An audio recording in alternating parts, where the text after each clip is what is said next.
Too Tall Tom Szymanski joins us in the studio. The system that we've been talking about is finally here, Too Tall Tom. Oh, you sense the excitement in my voice. Yes, of course.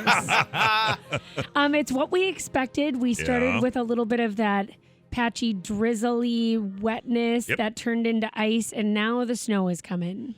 And we may not be done with the ice yet. We can get back to the ice. It's going to go back and forth between snow and ice and snow, and then just mostly all snow.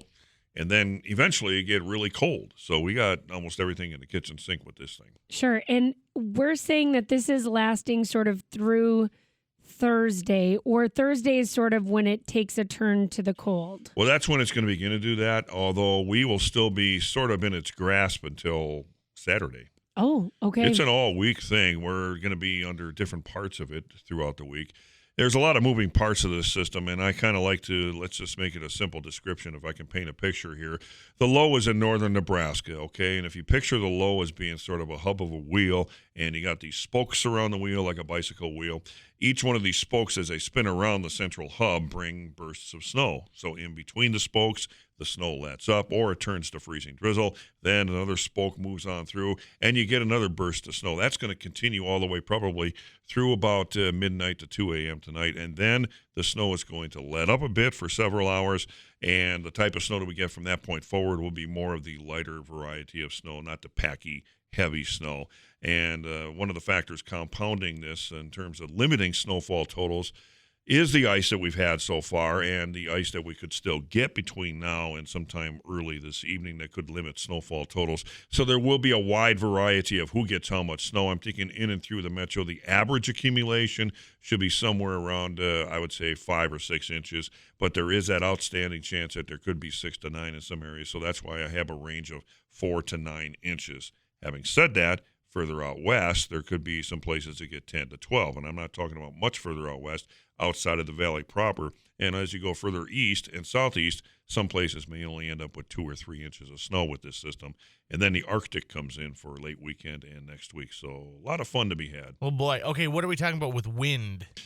Well, the wind has not picked up here as much as I thought it would yet, but I think by the time we get to the mid-afternoon, we'll be gusting to around 30 or 35, and the same holds true for tonight. But this is not the type of snow that's going to blow around a lot, except out in a wide open country where we'll have some of that blowing and drifting snow. In town, I think we're going to be okay, but later on this week when it gets really cold and then we have the wind again out of the opposite direction, that's when I think we're going to have a blowing snow problem. So I noticed on the radar, you talked about northern Nebraska, right? So where the bottom of this wheel is. It looks like just below that, a whole nother set of storm systems are going on. I mean, the nation right now is looking at a gigantic storm system. Well, it just clobbered California with immense amounts of snowfall before it ejected out of there into the Great Plains. Tornado outbreak expected across portions of the Gulf Coast area. That's extremely unusual for this time of year, but I will tell you also it's not unheard of to have December tornadoes down there. But it just goes to show how strong this storm really is. Yeah, holy moly. So once we switch over to that kind of the styro snow, as you're so kind to say, are you worried about that blowing around a little bit? Will we get a crust essentially on the heavy stuff, and then the styro snow just goes wherever it wants? Yep, I think that's exactly what's going to happen. This packy, heavy snow is going to eventually solidify and pack down, and then toward the tail end of the work week and very early into the weekend, we'll get some of that lighter, fluffy snow blowing over it. So it's going to be very slippery out there. I hope everybody out there has worked on their penguin walk out there, because you can. I almost biffed it in the parking lot this morning myself. Well, at least it's a workman's comp if it happens here, right? That's always nice. Oh, yeah. Thanks for the reminder. Right, there you go. Paperwork's in your office. I'm also curious to know, it feels like this system's going to just kind of park itself. Now, I know you said, it's kind of twisting around and we're getting all the aspects of it. Yeah. Is it going to stay with us? Is it going to just move slowly? Is that what we've got going on here? It's doing what I call the old sit and spin routine. Oh, okay. Kind of spinning around like a top in the plains. And what's going to happen is it's going to wobble its way up towards, say, Wisconsin or Illinois. And then what's going to happen is it's going to pull back toward us from there, which is the opposite direction most storms move. And then it's going to wobble its way back and finally move out over the eastern Great Lakes by the weekend. Oh, man. I know. It's just like it just won't. It's like the uninvited guest. Right. So this one will be a little bit of a doozy. And, if you listen to KFGO, you know that Tom's not the kind of guy who's going to tell you it's all doom and gloom and he's not going to sensationalize this. But it's probably a bad weekend and a couple days to be traveling. We're not going to get just obliterated by constant snow and incredible wind. But what happened since I looked at the weather yesterday is that it moved a little further south and has slowed down a little bit more. That's why I upgraded the snowfall totals for us here. My earlier forecast that I issued yesterday had about 2 to 6 inches for us, and I've upgraded it to about 4 to 9.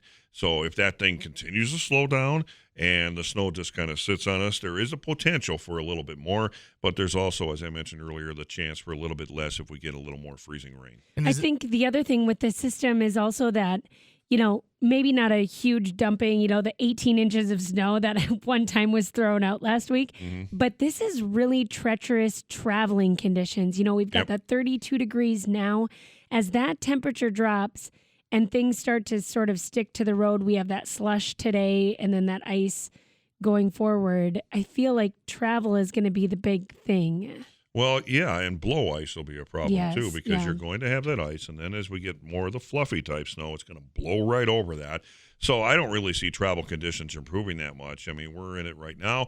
Tomorrow will not be a good day to travel around, more than likely. Thursday, maybe a little better, but it'll improve as we get toward the weekend. Oh, boy. Okay, and is this all the way up to the Canadian border? Yep, all the way up there. Oh, man. Okay, so everyone's in the grasp of this. The whole state of North Dakota is under a winter storm warning right now. Do you have bread, eggs, and milk? I guess those are the standards, right, for whiskey. the snow days? Yeah. Whiskey. Everyone, it seems, was running around, though, in preparation for this storm. Yeah, it's been well advertised. Yeah. I've been talking about it for quite a while, so people should have been prepared for it. This is the real question. When are you going to go and do your snow removal? Because I feel like that's what we should be kind of basing everyone else's off of. I mean, I don't want to go out and then have to do it again. Well, based on the fact that I go to bed early and get up really early, I don't think I'm going to be doing it today. There's not that much. It doesn't. There's not enough to really warrant me doing it right now. Probably tomorrow morning. Okay. Yeah, there you go. Early, because I go to bed early, so early in the morning I'll probably do it. Too Tall Tom Szymanski is the chief meteorologist around KFGO. He'll keep you up to date. He's keeping us up to date. In fact, we're asking all of our personal questions about weather to him on a nonstop basis. We appreciate it, Tom. Thanks for keeping the listeners updated.